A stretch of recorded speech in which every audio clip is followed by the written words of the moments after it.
नमस्कार, ABP news पर हाजिर हूं मैं रुमाना इसार खान। देश का पॉलिटिकल शो जिसका समय है 12 से 2। एबीपी न्यूज पर आप देख रहे हैं वरिष्ठ पत्रकारों का पैनल यहां स्टूडियो में हमारे साथ मौजूद है। जल्दी से आपका एक एक करके परिचय करा देते हैं। आप देख सकते हैं हमारे साथ अभिज्ञान प्रकाश जी, अभय दुबे जी, रामकृपाल जी और विजय त्रिवेदी जी वरिष्ठ पत्रकार स्टूडियो में मौजूद हैं। इन्हीं से आज हर सियासी खबर को डिकोड करवाएंगे और शुरुआत बिहार की खबर से करने जा रहे हैं। नीतीश कुमार की बेकाबू होती जुबान लगातार बिहार की राजनीति में रोज नए हंगामे का सबब बनती जा रही है। कल नीतीश कुमार ने पूर्व सीएम जीतन राम मांझी को लेकर जैसा आक्रामक बयान दिया था, उसे मांझी के अपमान से जोड़कर बीजेपी और पूरा एनडीए आज हंगामे पर उतारू है।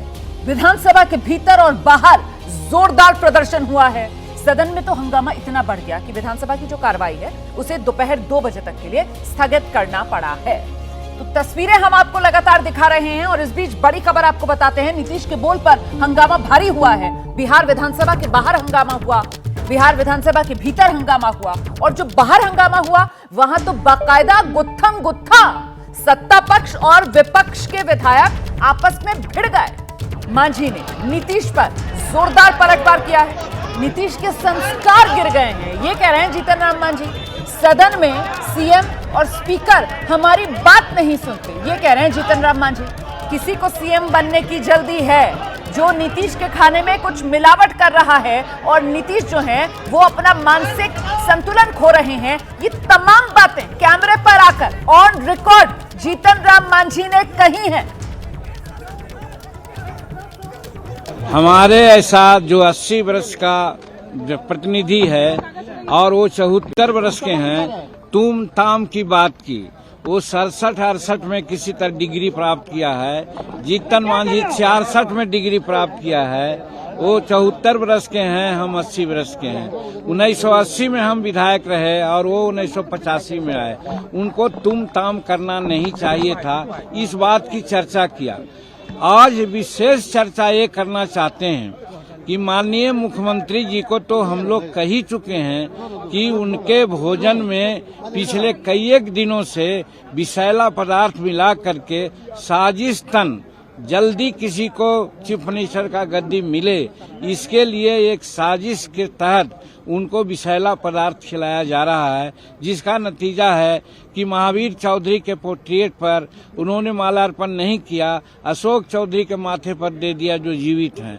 उसी प्रकार से महिलाओं के बारे में क्या क्या न कहा, आज हिंदुस्तान नहीं संसार वाकिफ हो चुका है। और फिर कल जो हमारे साथ तुम ताम की बात की, भाषा की, हम कहा था कि संस्कार उनका लगता है कि गिर गया है जो ऐसा बोलते हैं। जीतन राम मांझी को आप सुन रहे थे, सुना आपने कितने आहत हैं, खासतौर से नीतीश कुमार ने जिस तरीके से तुम ताम उनके साथ किया है। संस्कार नीतीश कुमार भूल गए हैं और वो बयान नीतीश कुमार का जिसको लेकर इतना मन दुखा जीतन राम मांझी का कि आज पूरा एनडीए नीतीश के खिलाफ प्रदर्शन कर रहा है, वो बयान सुनिए।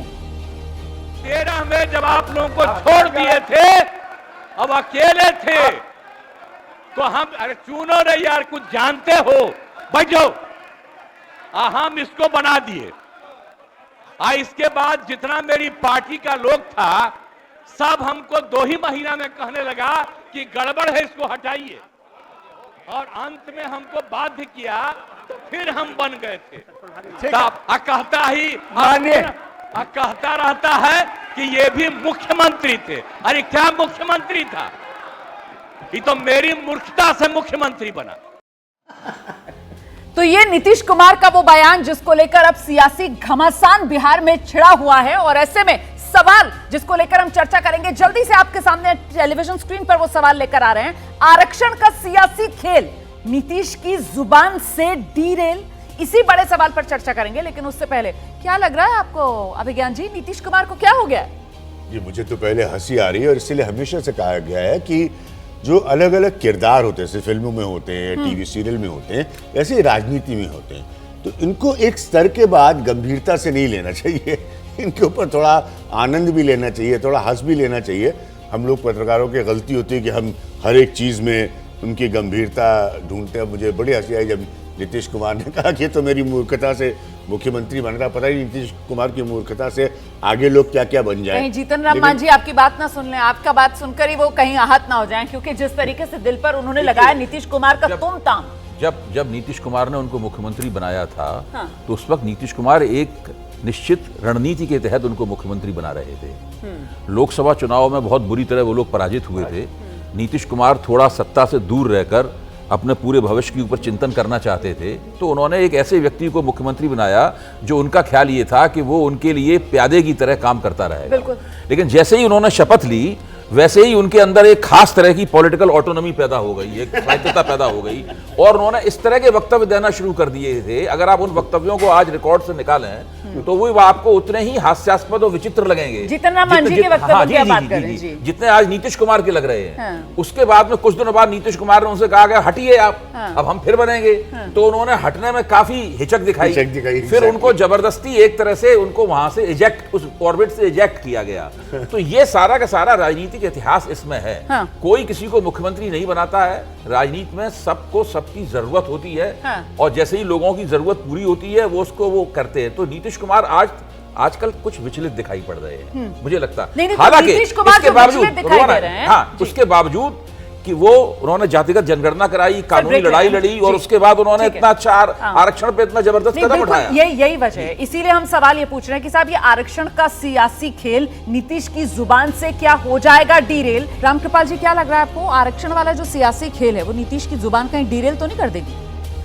देखिए, मैं ये तो नहीं जानता कि क्या होगा, लेकिन जो नीतीश कुमार इधर लगातार बोल रहे हैं कि देखिए सीक्वेंस है। आप जिस दिन उन्होंने ये कहा था कि कांग्रेस को फुर्सत नहीं है इंडिया अलायंस के बारे में सोचने की, उसके बाद फिर जिस तरह से वो बाद में जनसंख्या पर जो बोले, जो भी कुछ बोले, और उसके अगले दिन इतना दुखी होने के बाद कि मुझसे गलती हो गई, मैं अपने को धिक्कार रहा हूँ, सब कुछ करने के बाद फिर जिस तरह से जीतन राम मांझी को उन्होंने कहा, जो लैंग्वेज थी वो लैंग्वेज ऐसी थी जैसे कोई सामंत किसी एक छोटी जाति वाले को जिस तरह से बोलता है। क्योंकि हमारे यहाँ एक संस्कार सामंतों में भी है कि अपने से बड़ी उम्र वाले को चाचा बोलते हैं हम लोग, करते हुए भी छोटी जाति का भी आदमी है, लेकिन अगर आपसे उम्र में बड़ा है तो बच्चों को कहा जाता था कि इसको चाचा कहो। अब वो 80 साल के, लेकिन मैंने पूरा सुना उसको, आपने जहाँ से शुरू किया उसके पहले भी कुछ नीतीश बोले हैं। उन्होंने कहा तू बैठ, तू क्या बोल रहा है, बैठ, तुझे मैंने बनाया। और मैं याद दिलाऊं आपको, नीतीश कुमार जी ने 2013 में जब पहली बार मोदी का नाम प्रपोज भी नहीं हुआ था, शुरुआत हुई थी कि ये हो सकते हैं, तब सबसे पहले मोदी का विरोध किया था दो लोगों ने। पहले थे नीतीश कुमार, दूसरी थी मायावती। उन्होंने कहा था खबरदार ये नहीं हो सकता। और जब उनका ऑफिशियल नाम आ गया, नीतीश ने कहा कि अगर ये जीत गए तो मैं इस्तीफा दे दूंगा मुख्यमंत्री से, ये उन्होंने घोषणा की थी। और जब वो जीत गए तब उन्होंने उस नैतिक दबाव में इस्तीफा दिया, चूंकि वो पहले से डिक्लेयर कर चुके थे। और जब इस्तीफा दिया तो जाहिर सी बात है, कोई भी मुख्यमंत्री जाता है तो किसको बिठाता है? सबसे जो लालू प्रसाद गए तो अपनी पत्नी को बिठाए, जयललिता गई तो सबसे जो उनका मतलब आप ये कह रहे हैं नीतीश कुमार ने जीतन राम मांझी को कठपुतली की तरह बिठाया ना, तो फिर वो कठपुतली की तरह बिठाया, तो ये क्या खींच है जो नीतीश कुमार के सामने निकल कर आई है? मंझे हुए राजनेता नीतीश आखिरकार इस तरीके के बयान क्यों दे रहे हैं, इतने बिफरे से क्यों नजर आ रहे हैं? तो जीतन राम मांझी के बहाने नीतीश पर अटैक करने का मौका बीजेपी को भी मिल गया है। विजय सिन्हा क्या कह रहे हैं, सुनिए। आज माननीय पूर्व मुख्यमंत्री जी ने जो कहा है, इसका उच्च स्तरीय जांच होनी चाहिए। जो उनके दल के लोग हैं, गठबंधन के लोग हैं, जो निकट लोग हैं, इस घटना को अंजाम दे सकता है। बिहार जैसे बड़े राज्य के साथ एक बड़ी साजिश का इन्होंने खुलासा किया है। और मैं बता दें, आज आरक्षण का भारतीय जनता पार्टी एनडीए गठबंधन खुल करके सपोर्ट किया, समर्थन किया।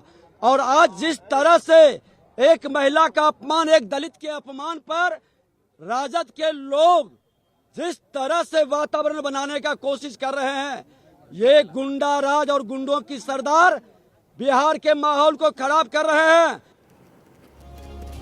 आप देख रहे हैं ये मामला किस तरीके से आगे बढ़ता हुआ, गर्माता हुआ नजर आ रहा है। यहाँ पर अब बीजेपी की तरफ से मांग की जा रही है कि साहब जांच होनी चाहिए, कहीं वाकई में नीतीश कुमार को कुछ गलत चीज तो नहीं खिलाई पिलाई जा रही है जिसकी वजह से ऐसे रिएक्शन नीतीश के आ रहे हैं। तो नीतीश विक्टिम कैटेगरी में क्या बीजेपी लेकर आ रही है और कटघरे में बीजेपी की तरफ से क्या आरजेडी को खड़ा किया जा रहा है, इसका सियासी मतलब क्या है? तो बिहार की राजनीति में मचे सियासी घमासान को लेकर हम चर्चा कर रहे हैं। विजय जी, पहले नीतीश पर सीधा अटैक और उसके बाद इस तरीके के बयान की साहब कोई विषैला पदार्थ नीतीश को दिया जा रहा है, सत्ता छीनना चाहता है, सीएम की कुर्सी कोई छीनना चाहता है नीतीश कुमार से, मतलब ये चल क्या रहा है? वो कहा जाता है ना कि बात निकलेगी तो दूर तक जाएगी। तो जब एक बार पूरा रायता फैल जाए, आप इस तरह का कयास करते हैं, मेरे को लगता है कि नीतीश कुमार जी की दो वजह हो सकती है। या तो वो फ्रस्ट्रेशन में है क्योंकि अब बिहार उनके हाथ से एक तरह से छूट गया है, तेजस्वी जो है इनडायरेक्टली उसको कमांड कर रहे हैं, और दिल्ली आने का रास्ता आपने रोक रखा है। इंडिया अलायंस जो है उनको आगे बढ़ने नहीं दे रहा। जितने सहयोगी दल हैं वो कोशिश कर रहे हैं कि नीतीश कुमार वहाँ पर नहीं हों, तो उसका भी एक फ्रस्ट्रेशन हो सकता है। या दूसरा, उनको लगता है कि मेरे अलावा कोई नहीं है। जिस तरह से खासतौर से आरक्षण का जो बिल उन्होंने पास करवाया, उससे एक नई तरह की पॉलिटिक्स भी हो सकती है और वो भारतीय जनता पार्टी की जो कमंडल पॉलिटिक्स है उसका जवाब भी हो सकता है। लेकिन नीतीश कुमार के इन बयानों से, खासतौर से जो जीतन राम मांझी के लिए जो कहा गया, वो कोई अच्छी बात नहीं है, अच्छे लहजे में भी बात नहीं है। और जीतन राम मांझी को कृपा करके नहीं बनाया था, वो उनकी ज़रूरत थी नीतीश कुमार की उस समय जब बनाया गया, ना केवल इसलिए कि भाई एक प्यादे के तौर पे इस्तेमाल किया, वो नीतीश कुमार की समझदारी थी जिस वजह से थी, और वो महादलित के कार्ड को भी इस्तेमाल करना चाहते थे जीतन राम मांझी के लिए, इसलिए वो उसको कोशिश की गई। लेकिन मुझे लगता है जो आपने सवाल किया है वो बिल्कुल ठीक है कि उनके बयान से ही वो उनका जो बड़ा काम है वो डिरेल हो सकता है। हाँ। और भारतीय जनता पार्टी और दूसरे दल तो चाहेंगे कि आरक्षण वाले मसले पर चर्चा ही ना हो।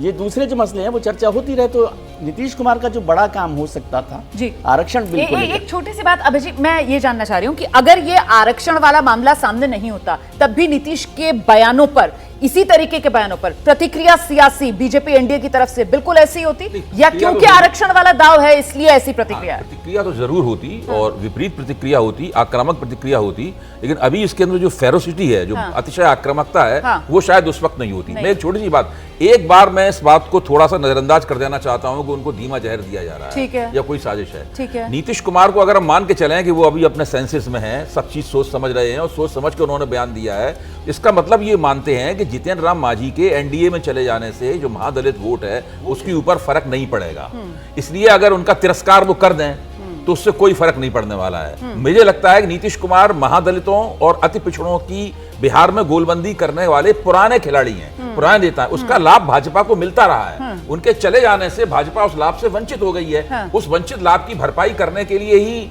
इन सब लोगों को भाजपा ने, कुशवाहा को, जितेंद्र मांझी को अपनी ओर खींचा है। तो इस राजनीति को इस दृष्टि से भी एक बार हम देख सकते हैं। बिल्कुल, तो वो सियासी बिसात और शहमात के खेल में आपको समझना होगा इस तरीके के बयानों को। और इस बीच आपको बता दें कि प्रदूषण का मुद्दा दिल्ली एनसीआर वाला, जहां जिसको लेकर आज सुप्रीम कोर्ट में सुनवाई शुरू होनी थी, वो हो चुकी है। सुबह ही दिल्ली सरकार की तरफ से जो हलफनामा सुप्रीम कोर्ट में दिया गया था, उसकी जो बड़ी बातें थी वो भी एबीपी न्यूज पर हमने आपको बताई थी, जिसमें दिल्ली सरकार की तरफ से जो ऑड इवन स्कीम है, जिस पर पिछली सुनवाई में सुप्रीम कोर्ट ने कहा था कि साहब ये तो अवैज्ञानिक है, उसका बचाव दिल्ली सरकार करती हुई नजर आई है। और अब सुप्रीम कोर्ट में सुनवाई शुरू, समस्या का समाधान नहीं हो रहा है, ये सुप्रीम कोर्ट की तरफ से कहा गया है। दिल्ली एनसीआर प्रदूषण मामले पर सुप्रीम कोर्ट में सुनवाई शुरू, हमारे दखल के बाद सरकार कुछ करती है, यह सुप्रीम कोर्ट की तरफ से कहा गया है। और यह महत्वपूर्ण इसलिए हो जाता है क्योंकि सुप्रीम कोर्ट ने जब इस पूरे मामले में दखल दिया, उसके बाद आप जानकर हैरान हो जाएंगे कि वो जो पंजाब, हरियाणा, उत्तर प्रदेश और दिल्ली में भी पराली जलाने के मामले थे, उनमें बड़ी गिरावट आई है। तो उसी को लेकर सुप्रीम कोर्ट की तरफ से कहा जा रहा है कि हमारे दखल के बाद ही सरकार एक्शन में आती है। 6 साल से समस्या है, सिर्फ चर्चा होती है, समस्या का समाधान नहीं हो रहा है। तो ये तल्ख टिप्पणियां हैं जो सुप्रीम कोर्ट की तरफ से की जा रही हैं और तमाम सरकारों को आईना दिखाने का काम इस वक्त सुप्रीम कोर्ट करता हुआ नजर आ रहा है। हमें नतीजे चाहिए, सुप्रीम कोर्ट ने दो टुक कह दिया है, कोई अपनी जिम्मेदारी से बच नहीं सकता। सुप्रीम कोर्ट की सुनवाई में अभी तक जो बड़ी बातें सामने निकल कर आ रही हैं, उसका लब्बो-लबाब यही, सरकारों को जवाबदेही, जिम्मेदारी लेनी होगी। देखिए, 3 बड़े इंपॉर्टेंट पॉइंट्स हैं इसमें रोमाना जी, और सही कहा सुप्रीम कोर्ट ने, सालों से आप इस सुनवाई को कर रहे हैं। 3 स्टेट्स की जो लिंकेजेस हैं वो प्राइमरीली इन्वॉल्व हैं, हरियाणा, बीच में दिल्ली और उत्तर प्रदेश, और बहुत काम मैंने इसके ऊपर किया। पंजाब तो ही है, मतलब जो सबसे नजदीक के हिसाब से, ये चारों स्टेट्स का एक बहुत बड़ा इशू है। पराली जलाना भी है, ये सबसे पहले चर्चा हो चुका है। फर्स्ट एंड फॉरमोस्ट पोल्यूशन का जो कारण बताया जाता है हर रिसर्च के आधार पर, वो होती है कंस्ट्रक्शन की डस्ट। जी ठीक है, बार बार इस पर शोध किया गया है, सुप्रीम कोर्ट के इस पर ऑब्जर्वेशंस हैं, इसीलिए अलग अलग सेक्टर्स बनाए गए हैं। कहा गया है कि आप इस समय काम करिए, इस समय ना काम करिए, या इस मौसम में काम करिए, या इस मौसम में नहीं काम करिए। आप बड़ी महत्वपूर्ण बात कर रहे हैं, लेकिन अभी जिस तरीके से दिल्ली एनसीआर में प्रदूषण का मामला सामने निकल कर आया है, उसमें सबसे ज्यादा जो प्रदूषण का कारक सामने निकल कर आता है वो पराली ही है। 37% के आसपास दिल्ली में प्रदूषण की वजह पराली साबित होती है, और पराली को लेकर सिर्फ और सिर्फ गेंद एक दूसरे के पाले में डालने का खेल। लेकिन जब सुप्रीम कोर्ट कहता है तो फिर पराली जलाने के मामले भी कम हो जाते हैं। विजय जी, आपको याद हो कि जब पंजाब में कांग्रेस की सरकार थी, यानी आम आदमी पार्टी की सरकार नहीं थी, तो केजरीवाल साहब और आम आदमी पार्टी हमेशा पंजाब को बनाते थे। सिर्फ 1.5 साल पुरानी बात है, पर्यावरण, हाँ, अब पर्यावरण मंत्री गोपाल राय साहब बहुत काम कर रहे हैं, ऐसा नहीं कि वो अपनी कोशिश नहीं कर रहे, लेकिन अब वो पंजाब का जिक्र नहीं करते। अब वो कहते हैं पंजाब में जलाई जा रही, लेकिन हरियाणा की 15 जिलों में और 20 जिलों में जलाई जा रही। तो ये दूसरों पर टोपी पहनाने की बजाय ये किया जाए। लेकिन हम लोग उस दिन भी चर्चा कर रहे थे कि इसमें केंद्र सरकार को आना चाहिए जी, केंद्र सरकार की भूमिका होनी चाहिए। जो एनवायरमेंट मिनिस्ट्री है वो चारों स्टेट्स को बैठा के, जिनका अभिज्ञान जी ने जिक्र किया, उत्तर प्रदेश, पंजाब, हरियाणा और दिल्ली जी, चारों को बैठाकर करे कि भाई किस तरह से इसका नियंत्रण किया जा सकता है। एक दूसरे पर जिम्मेदारी टालने से ये काम नहीं चलेगा। और हर दिल्ली और एनसीआर में प्रदूषण का मुद्दा तो ऐसा लगता है जैसे अपनी अपनी सियासत चमकाने का मुद्दा मिल गया है। तो मतलब आम आदमी पार्टी और बीजेपी इस प्रदूषण के मुद्दे पर भी एक दूसरे पर पॉइंट स्कोर करने में लग जाते हैं। दिक्कत यह है कि सियासत चमकने की बजाय मुरझा रही है। किसी भी पार्टी की, किसी भी सरकार की सियासत इससे चमक नहीं रही है, और उनके दरवाजे पर ही ठीकरा फोड़ा जा रहा है। इसमें जो विजय ने कहा और अभिज्ञान जी ने कहा, मैं उसका समर्थन करते हुए उसमें एक बात मैं जोड़ूंगा कि अगर केंद्र सरकार इसमें पहलकदमी ले और चारों आप अपनी बात पूरी कर लीजिएगा। ये प्रदूषण पर सुप्रीम कोर्ट में सुनवाई जारी है। आज जो बारिश हुई है उस पर कोर्ट की तरफ से कहा गया है, क्योंकि आर्टिफिशियल रेन कराने की बात कही जा रही थी दिल्ली में, शायद भगवान ने प्रार्थना सुन ली है। देखिए किस तरीके से भगवान भरोसे दिल्ली एनसीआर वाले, जो सवाल हम यहां लेकर आए थे आज आपके लिए 12 से 2 पॉलिटिकल शो में, क्या दिल्ली भगवान भरोसे है, तो सुप्रीम कोर्ट भी अपनी टिप्पणी में यही कह रहा है कि भगवान ने सुन ली शायद लोगों की। इसके लिए सरकार को धन्यवाद नहीं दे सकते, क्योंकि भगवान की ये कृपा हुई है, इंद्रदेव ने कृपा बरसाई है दिल्ली एनसीआर पर। तो आज हम जो दिल्ली एनसीआर में बैठे हुए हैं वो कम से कम सुकून की सांस ले पा रहे हैं। बारिश पर सुप्रीम कोर्ट की ये बड़ी टिप्पणी, क्योंकि यहां तो सरकारें फिर आ जाएंगी सामने कहकर, साहब देखिए हमने ग्रैब फोल्ड लागू कर दिया था ना, हमारे यहां पराली कम जली ना, इसीलिए हालात सुधर गए। मैं आपके पास आऊंगी सर, सीधे लेकर चलते हैं आपको ग्राउंड पर। हमारे सहयोगी दीपक रावत इस वक्त मौजूद हैं। दीपक, जरा बताइए किस तरीके से मामला सुप्रीम कोर्ट में आगे बढ़ रहा है। देखिए, सुप्रीम कोर्ट लगातार सरकारों से सवाल पूछ रहा है। सुप्रीम कोर्ट का पहला सवाल यह था कि 6-7 सालों से सरकारें क्या कर रही हैं। जब सुप्रीम कोर्ट इस मामले में संज्ञान लेता है, सुप्रीम कोर्ट के पास लोग अपनी परेशानी लेकर पहुंचते हैं, तो उसके बाद सरकारें एक्टिव होती हैं और उस पर काम करती हैं। वहीं दूसरी बात जो सुप्रीम कोर्ट ने सबसे अहम बात अभी पूछी है कि आपने स्मोक टावर के लेकर कितना देरी क्यों की है। तो स्मोक टावर को लेकर जो बातें सरकारों की तरफ से कहा जा रहा है उसमें खास तौर पर यह कहा गया है कि जब बारिश के महीने होते हैं उन महीनों में इसको नहीं चलाया जा सकता है, क्योंकि इसकी वजह से मॉइस्चर जनरेट होता है और मॉइस्चर की वजह से ये स्मोक टावर खराब हो सकता है, इसकी फंक्शनिंग खराब हो सकती है। यही वजह है कि इसको इन महीनों में बंद करना पड़ता है। खास तौर पर जून, जुलाई, अगस्त, सितंबर की बात की जाए तो यही वजह है कि इसमें इतनी देरी हुई। हालांकि हैरान करने वाला है ये तर्क, मतलब हम नवंबर के पहले हफ्ते में बैठकर यहाँ पर चर्चा कर रहे हैं, अक्टूबर के आखिरी हफ्ते के अंदर हालात इतने खराब होने शुरू हुए हैं, और यहाँ पर बरसात के महीनों का हवाला देकर सरकार अपना पल्ला झाड़ती हुई नजर आ रही है कि साहब स्मोक टावर पर ताला इसलिए लगा रखा था क्योंकि बरसात के महीनों में इसके खराब होने की आशंका बनी रहती है। अच्छा, ऑड इवन को लेकर भी सुप्रीम कोर्ट की तरफ से बड़ा बयान सामने आ गया है। ऑड इवन के लिए आदेश की क्या जरूरत, ये सुप्रीम कोर्ट की तरफ से सवाल पूछा जा रहा है कि ऑड इवन के लिए आदेश की क्या जरूरत, अपना बोझ कोर्ट पर डालना चाहते हैं। सुप्रीम कोर्ट में दिल्ली एनसीआर के प्रदूषण का मामला, जिसको लेकर सुनवाई लगातार जारी है, और इस बीच सुप्रीम कोर्ट की तरफ से जो बारिश दिल्ली एनसीआर में आज हुई है उसका भी जिक्र किया गया है। प्रदूषण पर सुनवाई के दौरान दिल्ली सरकार की तरफ से कह दिया गया कि समस्या 6 साल पुरानी, लेकिन अभी तक समाधान नहीं मिल पाया है। सुनवाई के दौरान सुप्रीम कोर्ट ने अहम टिप्पणी की है। 6 साल से समस्या का समाधान क्यों नहीं तलाशा जा रहा, ये वो सवाल है जो सुप्रीम कोर्ट की तरफ से पूछा गया है। हमारे साथ खास मेहमानों का पैनल लगातार बना हुआ है। मुझे लगता है जल्दी से अभय जी को आना चाहिए। अभय जी, प्रदूषण पर सुप्रीम कोर्ट में सुनवाई और ये सरकारों के बीच एक दूसरे पर गेंद डालने का, एक दूसरे के पाले में खेल। देखिए, ये तो परिस्थिति बिल्कुल स्पष्ट है, सरकारें इस मामले में गंभीर नहीं हैं और मैं, विजय जी ने सुझाव दिया था, मैं उसको आगे बढ़ाऊंगा कि केंद्र सरकार को उसमें पहलकदमी लेनी चाहिए।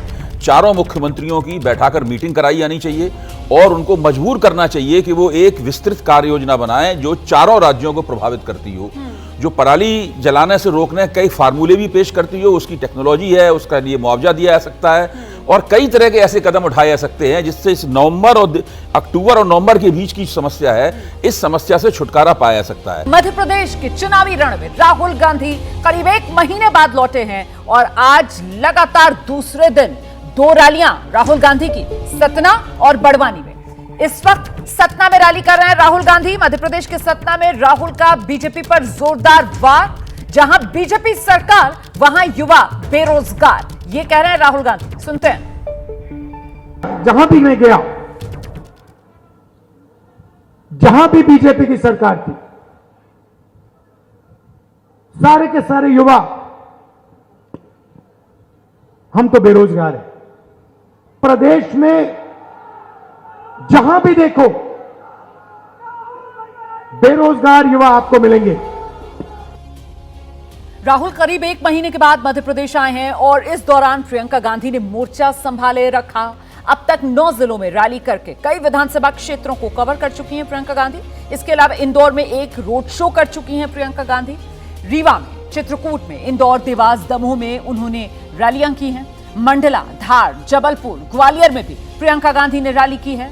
प्रियंका आने वाले दिनों में 2 से 3 और जिलों को कवर करने वाली हैं। 17 नवंबर मध्य प्रदेश में वोट डाले जाने। क्योंकि भाजपा ने यहाँ पे 22,000 घोषणाएं की हैं जब से सरकार में है। 22,000 उन्होंने घोषणाएं की और मैं पूछना चाहती हूँ कि अगर आपकी जानकारी में 22 में पूरी की हो तो आप बता दीजिए। 18 सालों में क्या बहना लाडली नहीं थी? 18 सालों में क्या महिलाएं संकटों का सामना नहीं कर रही थी? महिलाओं के साथ अत्याचार होता है।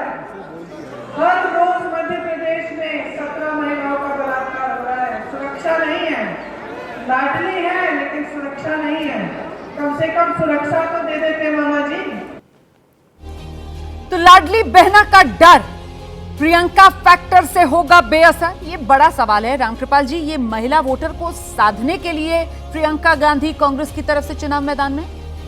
देखिए रोमाना जी, मैं मानता हूं कि वोटर बहुत परिपक्व है, उसे साधा नहीं जा सकता। वोटर जो है वो नेताओं को साध रहा है और इसीलिए ये जब रिजल्ट आता है तो कई बार हम लोग बड़ा विस्मित होते हैं कि क्या है। वोटर बहुत डिसाइडेड होता है और वो किसी एक नारे या किसी एक फ्रीबी पे नहीं, वो पूरे इन टोटलिटी देखता है कि उसे क्या मिला है, अब तक क्या मिला है और आगे क्या मिलने वाला है। तो ये जो पॉलिटिकल बयान होते हैं जी, मुझे नहीं लगता कि इससे 5-7% का इधर से उधर जरूर होता है, वो जो लॉलीपॉप दिया जाता है फ्रीबीज। लेकिन मैं हमेशा एक बात को मानता हूँ कि वोटर सोशल एम्पावरमेंट को ज़्यादा महत्व देता है बनस्पत फ्रीबी के। वो ये देखता है कि उसकी ज़िंदगी में स्थायी रूप से क्या बदलाव आया है और उसके आने वाली पीढ़ियों के लिए कौन सी पार्टी बेहतर कर सकती है। तो ये जो हम लोग मानसिकता आपस में लिए हुए हैं। सर, मैं आपसे समझना चाहती हूँ कि प्रियंका गांधी की भूमिका इन चुनाव में और इससे पहले भी, चाहे कर्नाटक हो, हिमाचल हो, और अब जिस तरीके से जब भी खासतौर से महिलाओं से जुड़ी कुछ भी ऐलान होते हैं, उसको लेकर प्रियंका गांधी कांग्रेस की तरफ से आगे कर दी जाती हैं। वो हमने राजस्थान में भी देखा, छत्तीसगढ़ में भी देखा और मध्य प्रदेश में। बिल्कुल, वो महिला फैक्टर के लिए, महिला वोटर के लिए एक फेस कांग्रेस ने तैयार किया है प्रियंका जी को। इसलिए देख रहे हो आप कि कांग्रेस में भी जब महिलाओं से जुड़ी योजनाओं का अनाउंसमेंट करना था तो प्रियंका गांधी जी को यूज़ किया और पॉलिटिकल लीडर के तौर पर उन्होंने देखा कि हिमाचल में और कर्नाटक में प्रियंका के जाने का फ़ायदा हुआ तो कांग्रेस उसका फ़ायदा उठाना चाहती है। लेकिन इसको ये देखना कि शिवराज जी की लाडली बहन योजना को बेअसर कर देंगी, ऐसा नहीं है। उसको थोड़ा सा उसका जवाब वो दे सकती है। लाडली बहन योजना एक बड़ी पॉपुलर योजना हुई और महिलाओं में उसका बड़ा असर वहाँ पर दिखाई देता है। नतीजों में कितना होगा नहीं, लेकिन एक बड़ा असर है और उसको किस तरह से न्यूट्रलाइज कर सकती हैं प्रियंका गांधी, वो वहां पर एक बड़ी बात है। अबे दुबे जी, लाडली बहना योजना का क्योंकि हम यहाँ पर जिक्र कर रहे हैं, तो लाडली बहना योजना जिसने शिवराज सिंह चौहान को मामा से सीधा भाई रिश्ता भी एक तरीके से बदल लिया उन्होंने मध्य प्रदेश की जो महिलाएं हैं उनके साथ, इसके काट में जो कांग्रेस की तरफ से योजना का वादा किया जाता है, कमलनाथ कहते हैं और वो उससे बढ़कर पैसा देने की बात कर देते हैं, जिसके बाद फिर वो मामला ऐसा लगता है कि बहनों को कौन कितना ज्यादा दे सकता है कि 1000 रुपए से लाडली बहना योजना शुरू होती है, 1250 पर होते हुए 3000 तक का वादा कर दिया जाता है। किस रूप में देख रहे हैं आप इसको? देखिए, सभी पार्टियां और राजनीति के सभी खिलाड़ी गारंटियां दे रहे हैं जी, अपनी अपनी लाभार्थी योजनाएं बना रहे हैं या पहले से बना रखी हैं। केंद्र सरकार भी उसमें एक अलग से एक खिलाड़ी है। मेरा मानना यह है कि आज की स्थिति में, एक जमाने में मोदी सरकार लाभार्थी योजनाओं को लेके आई थी, वो आगे थी इस मामले में। अब लाभार्थी योजनाएं एक दूसरे को काफी हद तक कैंसिल कर रही हैं, काफी हद तक न्यूट्रलाइज कर रही हैं एक दूसरे को। ऐसे में हम पात वाली जी, ऐसे में जो अभी रामकृपाल जी कह रहे थे, मैं उस बात की तस्दीक करूंगा कि वोटर डिलीवरी के ऊपर जाएगा। अगर मौजूदा सरकार ने सुशासन नहीं किया है तो वोटर दूसरी सरकार से उम्मीद लगाएगा आने वाली सरकार से कि वो हमें सुशासन दे। और डिलीवरी करना और लाभार्थी योजना दो अलग अलग कैटेगरी है। डिलीवरी में बिजली है, पानी है, सड़क है, कानून और व्यवस्था है, ये चीजें सुशासन को परिभाषित करती हैं। लाभार्थी योजना एक अलग चीज है। ये लाभार्थी योजना केक के ऊपर जो मक्खन और क्रीम लगी होती है, आइसिंग है, ये केवल उसकी भूमिका निभा सकती है, लेकिन ये सुशासन की जगह नहीं ले सकती। जो समझता है कि वो लाभार्थी योजनाओं के दम पे जीत जाएगा, वो मुगालते में है। नहीं, 80 करोड़ लोगों को मुफ्त राशन जो आगे 5 साल तक के लिए बढ़ा दिया गया, अब ये किस कैटेगरी में रखा जाएगा? देखिए, वो बातें बड़ा क्लियर, दोनों रामकृपाल और अभय जी ने बड़ी अच्छी बात कही कि इसको जरा गंभीरता से समझिए। There is a fine line now, क्योंकि पॉलिटिशियंस ने इसको ओवरडू कर दिया है ना। ये बिजली ले लो मुफ्त में, फलाना ले लो मुफ्त में, राशन ले लो, चावल ले लो। तो अब क्या हो रहा है कि एक ही बात दूसरी बात को काट कर रही है। वो कह रहे 1000 रुपए ले लो, आपने खुद ही कहा कि दूसरा कह रहा है 1200 रुपए ले लो। तो अब तो वोटर तो तैयार है कि तुम आओगे तो तुम 1500 रुपए दोगे, कुछ ना कुछ। हाँ, तुम 1500 रुपए दोगे। तो व्हाट इज हैपनिंग कि ये पॉलिटिशियंस इसको लॉन्ग टर्म में नहीं देख पा रहे, शॉर्ट टर्म में। दूसरा, मेरा हमेशा से कहना है, आपके एक और प्रोग्राम में मैंने कुछ दिन पहले इसको रेज किया था कि हमको सारे नेता कांग्रेस से लेकर बीजेपी तक ये जरूर बताए कि ये जो आप 150 रुपए बढ़ाएंगे या 200 रुपए बढ़ाएंगे या लाभार्थियों को दूसरे लाभार्थी से काट करेंगे, आप ऐसा लग रहा है कि स्टॉक मार्केट की रेटिंग चल रही हो, तो जो बिल है वो कौन भरेगा और कैसे भरेगा? मैं हमेशा ये सवाल पूछता हूँ जिसका नेताओं के पास कोई जवाब होता नहीं है। बिल्कुल सही कह रहे हैं। आपको जोड़ना चाह रहे हैं विजय जी यहाँ पर, जल्दी से जोड़ना चाह रहा हूँ कि डेवलपमेंट जो है एक बड़ा इशू हो सकता है, लेकिन डेवलपमेंट को और लाभार्थी योजना या जो गारंटी है, फ्रीबीज जो है, उसको हिंदू धर्म के हिसाब से देखें, वो निराकार रूप है, डेवलपमेंट है। और ये जो फ्रीबीज है वो साकार रूप है। तो साकार रूप सीधा असर डालता है। फ्रीबीज से आप चुनाव जीत सकते हैं, डेवलपमेंट से नहीं जीत सकते। देखिए, मेरा मानना है कि जितनी भी जो ये लाभार्थी योजनाएं हैं, इनकी जड़ अर्थव्यवस्था के विशिष्ट किरदार में है। अर्थव्यवस्था न लोगों की आमदनी बढ़ा पा रही है, न रोजगार दे पा रही है, यहाँ तक रोजगार छिन रहे हैं और आमदनी भी कम हो रही है लोगों की।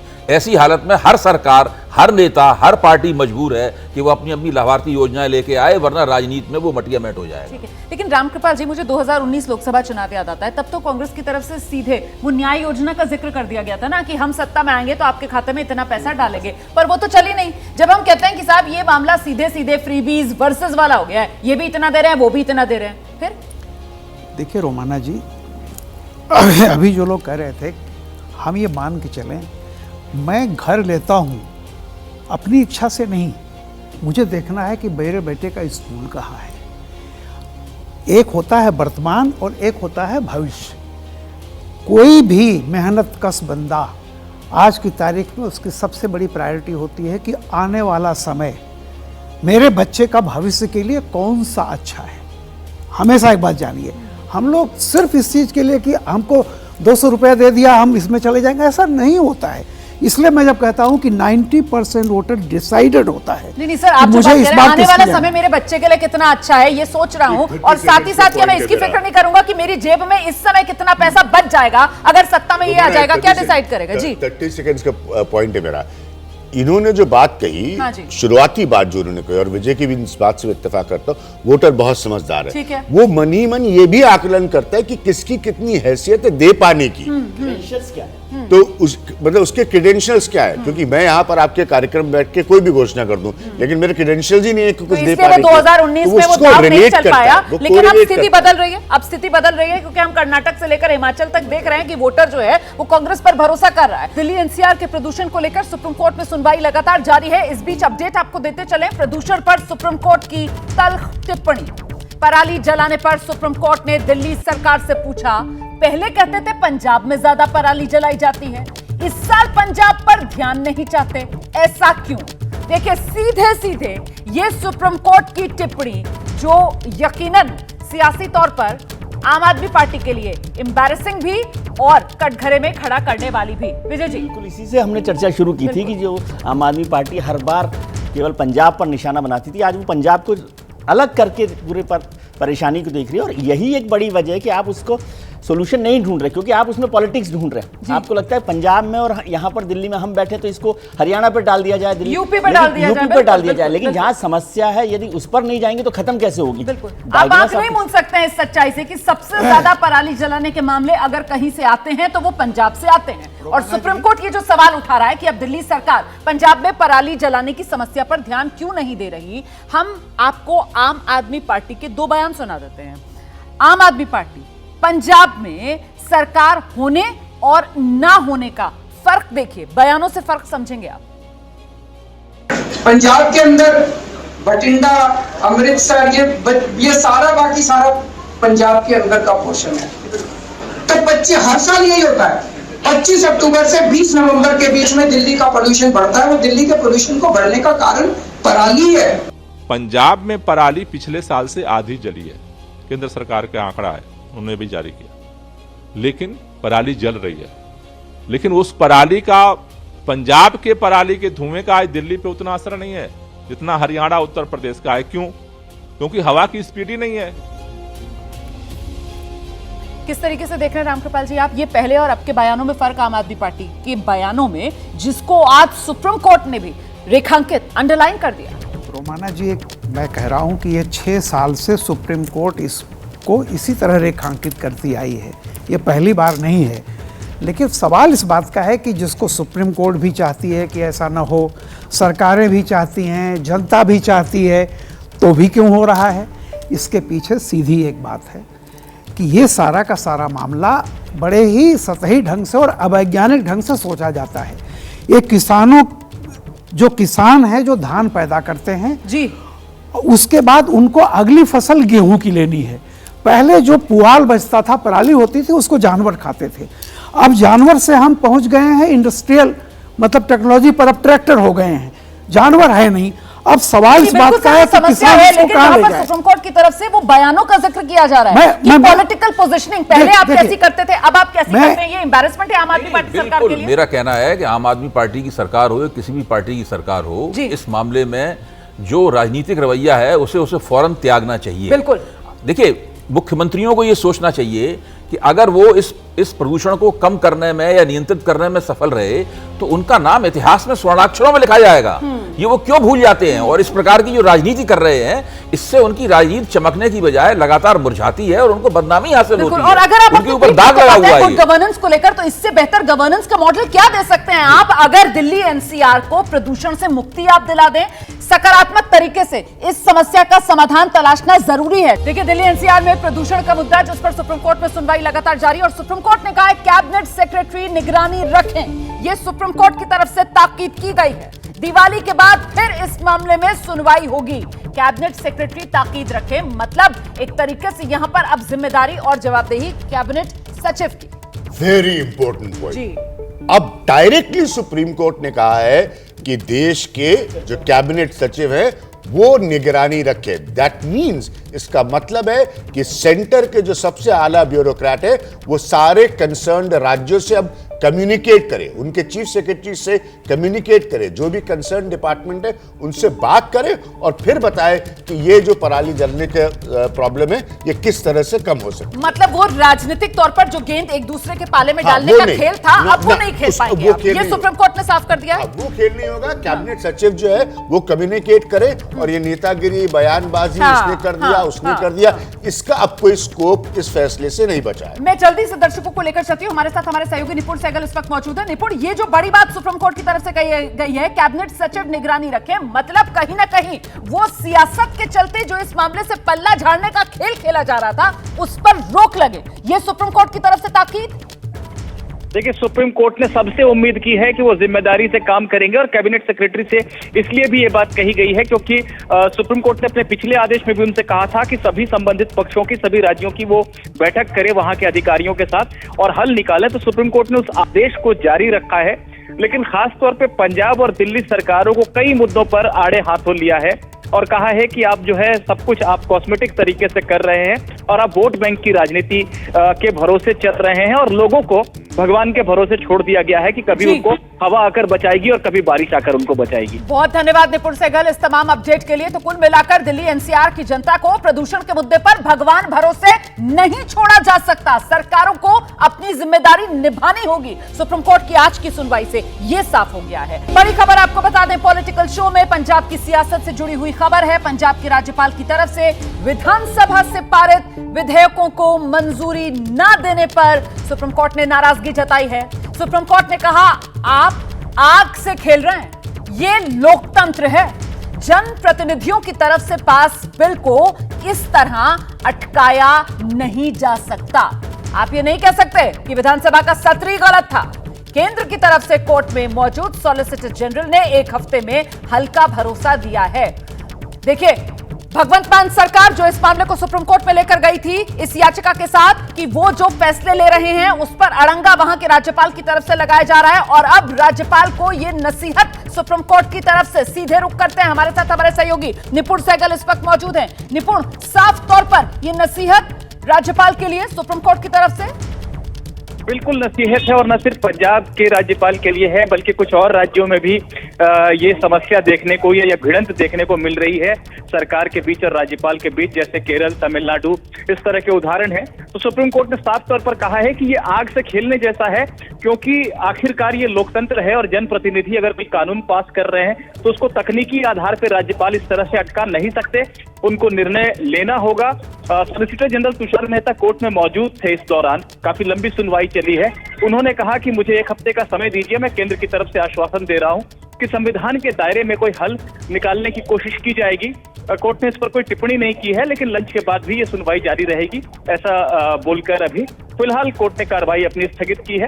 लंच के बाद यानी दोपहर 2 बजे फिर से ये सुनवाई होगी। बहुत शुक्रिया आपका इस तमाम जानकारी के लिए। मामला सियासी तौर पर गर्माएगा क्योंकि दिल्ली को लेकर बीजेपी और आम आदमी पार्टी में जिस तरीके की आर-पार चलती थी तो यहां तो कह दिया जाता था साहब फुल स्टेटहुड का स्थिति है नहीं दिल्ली में, तो फिर केंद्र जो है उसके पास अधिकार है, लेकिन पंजाब वहां तो पूर्ण राज्य का मामला है और वहां पर भी अगर चुनी हुई सरकार के फैसलों पर राज्यपाल की तरफ से अड़ंगा लगाया जाएगा फिर तो आम आदमी पार्टी सीधे बीजेपी पर वार करेगी ना। देखिए, देश में 2 तरह की राज्यपाल हैं, 2 तरह की कैटेगरीज हैं। एक गैर भाजपा शासित प्रदेशों के राज्यपाल हैं और एक भाजपा शासित प्रदेशों के राज्यपाल हैं। वहां पर राज्यपाल और मुख्यमंत्री में बड़ा अच्छा सामंजस्य है, वहां कोई शिकायत नहीं आती। जो मुख्यमंत्री कहता है राज्यपाल उसके हिसाब से चलते हैं। ये सारी शिकायत गैर भाजपा शासित राज्यों से है।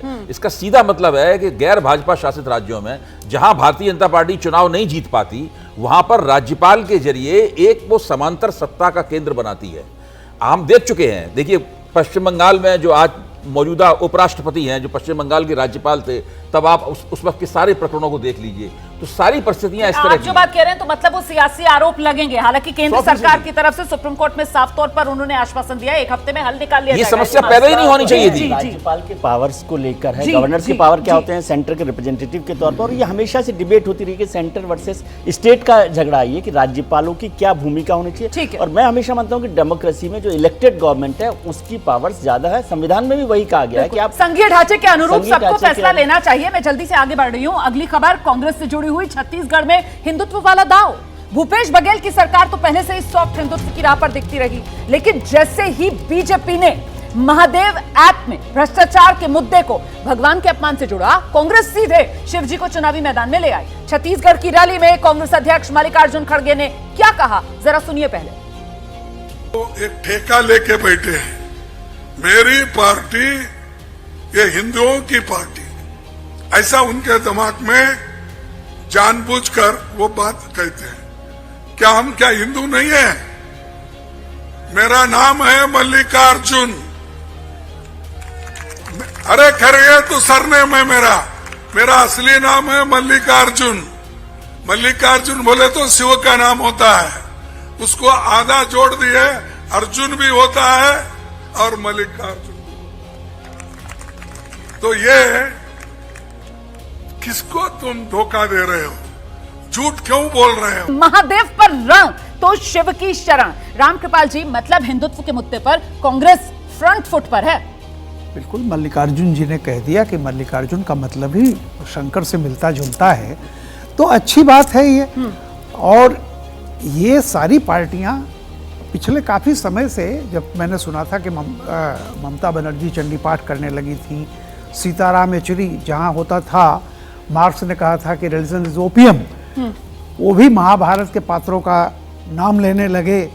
अब आज खड़गे जी कह रहे हैं कि हमारे नाम में खुद शंकर का एक ध्वनि आती है, तो अच्छी बात है, सब लोग उसी पर हैं। और अभी कुछ दिन पहले, शायद 2-3 पहले खुद नहीं, सवाल ये होता है ना कि भाई सियासत की बिसात पर अगर हिंदुत्व का मुद्दा जो बीजेपी की यूएसपी थी, कांग्रेस ही उस पर आक्रामक हो जाए तो फिर बचता क्या?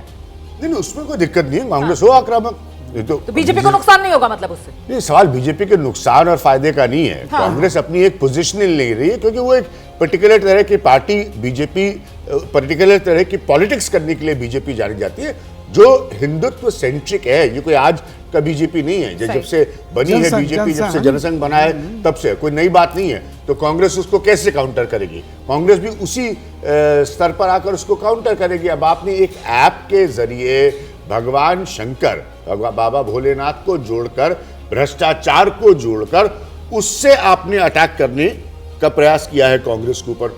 तो कांग्रेस क्या करेगी? कांग्रेस भी बताएगी कि भाई आप इसमें अकेले तो है नहीं, अगर आप भगवान शंकर को याद कर सकते हैं तो हिंदुस्तान में किसी और को कोई एतराज नहीं है, वो भी भगवान शंकर को याद करेगा।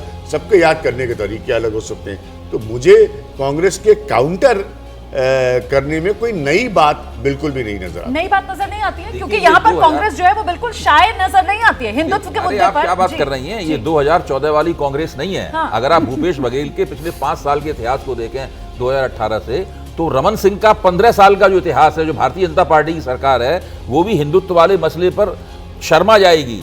आप विजय जी कह रहे थे कि वो सॉफ्ट हिंदुत्व, या शायद आप कह रही थी सॉफ्ट हिंदुत्व नहीं है, आक्रामक, बिल्कुल आक्रामक हिंदुत्व है। उन्होंने जितनी उन्होंने कृष्ण कुंज बना रहे हैं, वो कौशल्या मंदिर बना रहे हैं, वो राम वन गमन बना रहे हैं, वो हिंदू राष्ट्र कैसे बनाया जाए, इनकी गोष्ठियों को स्पॉन्सर कर रही है उनकी सरकार। बिल्कुल भारतीय जनता पार्टी इस तरह से राजनीति करती है, ठीक उसी तरीके से उनको एक और फायदा है। छत्तीसगढ़ का जो डेमोग्राफिक डिस्ट्रीब्यूशन है, उसमें अल्पसंख्यक बहुत कम है। अगर आप आंकड़े में देखें तो 4% अल्पसंख्यक होते हैं, व्यवहारिक रूप से थोड़े ज्यादा हैं। तो उसमें सारा खेल जो है वो हिंदुओं और आदिवासियों का खेल है। सर, इसका मतलब ये है कि हिंदुत्व का मुद्दा जो माना जाता था कि बीजेपी के लिए खुली पिच, वैसा अब नहीं रह गया है। हिंदुत्व के मुद्दे पर कांग्रेस असर्ट कर रही है, और पहले तो सिर्फ और सिर्फ जो राज्यों के अंदर कांग्रेस के नेता थे, जैसे भूपेश बघेल का नाम आ रहा है, कमलनाथ का नाम आ रहा है, यही वो पोजीशनिंग लेते हुए नजर आते थे। लेकिन अब तस्वीर बदली है। मल्लिकार्जुन खड़गे कांग्रेस अध्यक्ष, उनकी तरफ से अगर ये बात कही जा रही है तो गांधी परिवार के मुकाबले तो उसमें ज्यादा वजन आ जाता है ना। क्यों किया जा रहा है? हाँ। सोचा आपने? वो इसलिए कि पिछले 10 साल में नरेंद्र मोदी की सरकार ने, नरेंद्र मोदी की पार्टी ने हिंदुस्तान का पॉलिटिकल पैराडाइम बदल दिया। उससे पहले आप मुस्लिम या माइनॉरिटी के सेंटिमेंट्स के साथ, अपीजमेंट के साथ 15% वोट वो और 15% वोट के साथ 30-32% पर सरकार बनाते थे।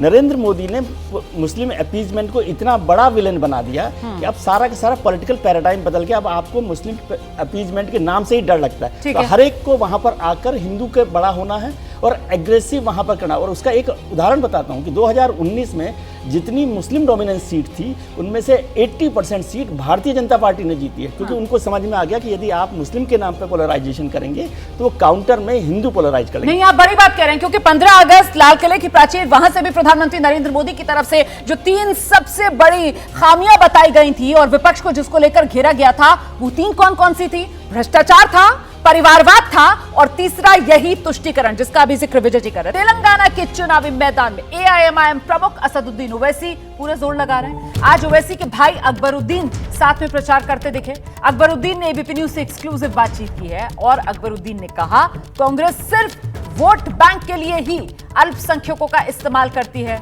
अकबरुद्दीन ने कांग्रेस पर दंगे कराने का भी आरोप लगाया है। सुनिए एक्सक्लूसिव बातचीत।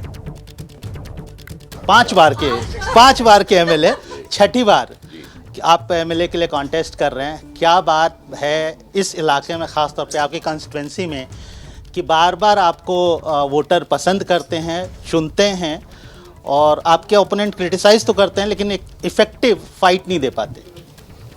काम है, खिदमत है और मजलिस इत्तेहादुल मुस्लिमीन की कारकर्दगी वो कामयाबी है। इसकी वजह से मुसलसल अवाम का भरोसा, एतमाद और उनकी दुआएं हमारी साथ रही हैं और हर इलेक्शन ये बता रहा है कि मेजॉरिटी, अक्सरियत बढ़ती रही है। इंशाल्लाह इस मर्तबा भी बढ़ेगी। और क्या लगता है क्या होगा तेलंगाना में? काफ़ी गर्मा गर्मी है, कांग्रेस दम भर रही है, बीजेपी दम भर रही है, आप तो हैं ही मैदान में। देखिए, पॉलिटिक्स फादर ने जो की थी वही पॉलिटिक्स को हम भी कर रहे हैं कि माय फादर उस वक्त एजुकेशन इंस्टीट्यूट्स को बनाए थे, प्रोफेशनल कॉलेजेस, हॉस्पिटल्स, और आज हम बुनियादी तालीम पर तवज्जो दे रहे हैं। तो और इलेक्शन में तो हर कोई दावे करता है कि हम जीत रहे हैं, लेकिन मुझे यकीन है कि जहाँ जहाँ एमआईएम लड़ रही है वहाँ से एमआईएम कामयाब होगी। और हमारे पार्टी प्रेसिडेंट और हमारे पार्टी ने यही कहा है कि एमआईएम को वोट दे जहाँ पे एमआईएम है और बाकी जगह बीआरएस को। तो मुझे उम्मीद है कि एमआईएम भी जीतेगी जहाँ जहाँ लड़ रही है और बीआरएस भी अक्सरियत हासिल करेगी। अगर हम बात करें कांग्रेस की, सर, कांग्रेस लगातार एमआईएम के मुखिया हैं, सदर हैं असदुद्दीन ओवैसी, उनके ऊपर टारगेट करते हैं, आपके ऊपर भी टारगेट करते हैं। कांग्रेस के जो प्रेसिडेंट हैं रेवंत रेड्डी, वो खास तौर पे आप लोगों के ऊपर ये आरोप लगाते हैं कि आप लोग एक मैच फिक्सिंग कर रखी है बीजेपी के साथ और उसकी वजह से आप लोग जो है दूसरे राज्यों में जहाँ कांग्रेस को हराने का काम करते हैं, यहाँ पर इफेक्टिवली आप बीजेपी से फाइट नहीं करते। देखिए, हम हर वक्त करते रहे हैं। जिस वक्त मजलिस इत्तेहादुल मुस्लिमीन का अहिया हुआ था तो उस वक्त भी लोगों ने यही कहा था कि हैदराबाद में एमआईएम की ज़रूरत नहीं है। पॉलिटिकल एम्पावरमेंट के लिए आप स्ट्रगल ना करें, बल्कि यही रेवंत रेड्डी के जो और राहुल गांधी के नाना थे जवाहरलाल नेहरू ने, उन्होंने भी कई मरतबा अपने लोगों को भेजा और मेरे ग्रैंडफादर अब्दुल वाहिद ओवैसी से कहा कि ये कागज़ है, इस पर दस्तखत कर दीजिए और कह दिए कि नॉन पॉलिटिकल पार्टी रहेगी एमआईएम, तो हम आपको रिलीज़ कर देंगे। तो वह 11.5 महीने जेल में थे और हमने जिदोजहद की उसके बाद, और उसका नतीजा आज ये है कि प्रोफेशनल कॉलेजेस है, हॉस्पिटल्स है, हमारे स्कूल्स है, एमपी है, एमएलएज है। तो अगर आज हम पॉलिटिकल स्ट्रगल नहीं करेंगे और अगर आज हम इंतखाबात में हिस्सा नहीं लेंगे तो फिर पार्टी सुकड़ के रह जाएगी। माइनॉरिटी की पॉलिटिक्स की बात होती है सर, देश भर में हम देखते हैं कि असदुद्दीन ओवैसी अलग अलग, कल इनफैक्ट वो राजस्थान में भी थे, बार बार माइनॉरिटी की यूनिटी और माइनॉरिटी के हितों पे बात करने वाली पॉलिटिकल पार्टीज नहीं रही हैं। उनके स्पीचेज में ये होता है कि आपको एक वोट बैंक की तरह माइनॉरिटी को यूज़ किया। इससे कितने आप इत्तेफाक रखते, कितना आपको लगता है कि वाकई में माइनॉरिटी को एक वोट बैंक की पॉलिटिक्स की तरह तेलंगाना में या देश के अन्य हिस्सों में भी यूज़ किया गया है? आज़ादी के बाद से लेकर आज तक सबसे ज़्यादा इक़्तिदार पर अगर कोई जमात रही है तो वो कांग्रेस रही, या नेहरू के नाम पर या इंदिरा के नाम पर या फिर बाद में नरसिम्हा राव हो या मनमोहन सिंह हो। लेकिन इनकी आदत रही है कि अगर आज मुसलमानों की जो हालात है इससे कोई इनकार नहीं कर सकता, और हर वक्त जब भी कांग्रेस कमज़ोर होती है तो इसकी तारीख रही है कि वो फिसादात करवाई। फिसादात के बाद, तबाही के बाद मुसलमान जब गुस्से में आते हैं तो कमीशंस बनाए, और उसके बाद में भी मुसलमान जब नाराज़ रहा तो उन्होंने फिर रमज़ान में इफ्तार की दावत कर दी या अजमेर शरीफ के लिए चादर भेज दी। इन्होंने तो मुसलमानों का इस्तेमाल किया एक वोट बैंक की तरह, और सारे रिपोर्ट सामने है कि मुसलमान सबसे पिछड़ा हुआ है, सबसे पीछे है, सबसे कमज़ोर है। और आज अगर हम देखते हैं कि तेलंगाना में मजलिस इत्तेहादुल मुस्लिमीन की वजह से लिटरेसी रेट यहाँ पे स्टेट की क्या है और मुस्लिम्स की क्या है, तो Muslims literacy rate is higher than the state literacy rate. So this is the achievement of MIM। दो आखिरी सवाल सर, बीजेपी कहती रही है जब हम कैंपेन देखते हैं, अभी नहीं पहले से भी, कि आपके हाथ में कार की स्टीयरिंग रही है, आप एक्चुअली जो है ना पर्दे के पीछे से KCR की कार को ड्राइव करते, सरकार आप चलाते हैं। इस जो एलिगेशन है इसको कैसे आप देखते हैं? नहीं, ये एलिगेशन ही है, आप खुद कह रहे हैं एलिगेशन है, तो जिसको जो चाहे वो बोल सकते हैं। जिसकी गाड़ी वही चलाएंगे, जो ड्राइवर है वही चलाएगा गाड़ी। हम हमारी पार्टी चला रहे हैं, वो उनकी पार्टी चला रहे हैं। अब आवाम के हाथों में से हाथ निकल गया है, उस हाथ की फिक्र करनी चाहिए उनको। मेरा आखिरी सवाल सर, आपके साथ कैंपेन में नूरुद्दीन ओवैसी, आपके बेटे हैं डॉक्टर नूरुद्दीन ओवैसी, डॉक्टरी करके आए हैं और अभी गलियों में हैदराबाद की राजनीति को समझने की कोशिश कर रहे हैं। क्या लगता है आने वाले दिनों में हम उनको भी देखेंगे आपके साथ पॉलिटिक्स करते हुए हैदराबाद की? ये तो वक्त ही बताएगा, वक्त ही फैसला करेगा। काबिल बनेंगे, आवाम चाहेगी, और उसके बाद में वक्त ही जवाब दे सकेगा। मैं अभी तो नहीं दूंगा। शुक्रिया सर, शुक्रिया। अकबरुद्दीन ओवैसी को आप सुन रहे थे। बस कहीं आपको ऐसा ना लगे कि अकबरुद्दीन ओवैसी तेलंगाना, यहां सिर्फ कांग्रेस ही उनके सामने चुनाव मैदान में, बीजेपी चुनाव नहीं लड़ी, ऐसा नहीं है। चुनाव मैदान में बीजेपी भी है, लेकिन अकबरुद्दीन ओवैसी के निशाने पर सिर्फ और सिर्फ कांग्रेस को आपने देखा।